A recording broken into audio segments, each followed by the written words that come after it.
Jadi lagu mana nak boleh istiqamah? Istiqamah ni payah dah. Istiqamah ni kau dia benda sebenarnya. You po karipak ko po tape.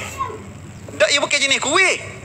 Istiqamah ni amalan hak kita buat dengan cara berterusan. Walaupun sikit tapi kita buat berterusan. Hari-hari. Itulah amalan kita. Dah.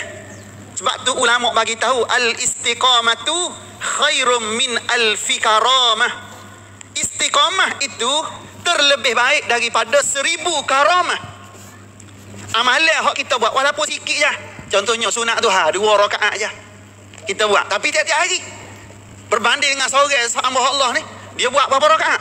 8 rakaat terus. Dia buat. Tapi esok pakai dok, minggu depan pun dok, bulan depan pun dok. Bila pula buat? Tahun depan baru buat pula. 8 rakaat pula. Ke mana? Mana lebih berkualiti? Hak 2 rakaat tiap-tiap hari, hak 8 rakaat setahun sekali. Hak mana hak nak ni? 2 rakaat tiap-tiap hari lebih aula, lebih terbaik daripada hak 8 rakaat sekali setahun. Tapi kalau 8 rakaat tiap-tiap hari juga, comel tak dia. Boleh dia lah.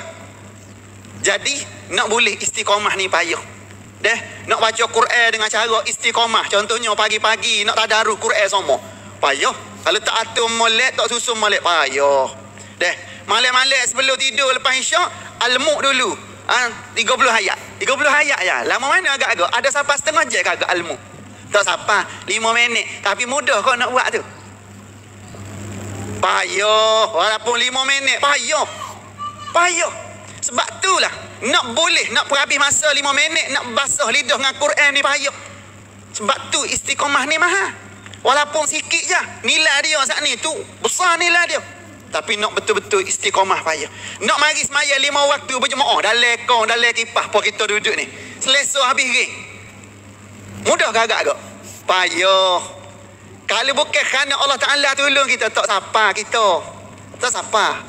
Sebab tu nak istiqamah ni payah. Sebab tu ulama buat banding satu amal ibadah yang kita buat dengan istiqamah terlebih baik daripada 1000 karamah. Maknanya lebih baik daripada 1000 karamah. 1000 karamah ni apa dia? Karamah tu khamak lah, khamak. Tahu khamak? Khamak ni macam tu kenali. Kalau dia kata apa-apa jadi. Tu kenali. Anak-anak murid dia memang hebat-hebat belakang. Makan minum, jaga tu kata, jaga pakaian, jaga semua, jaga belakang. Dapatlah karamah. Tak sama kita nak boleh hak tu ada kau tak sama lah. Jenis orang khamak aku tu.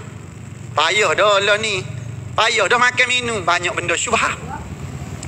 Mata telinga duk dengar benda-benda haram. Mata tengok benda haram, telinga duk dengar benda haram. Lepas tu lagu mana? Payah nak boleh pa dulu. Jadi lagu mana kita? Istiqamah sesekara amal ibadah. Buat dengan cara istiqamah. InsyaAllah ada giat untuk kita.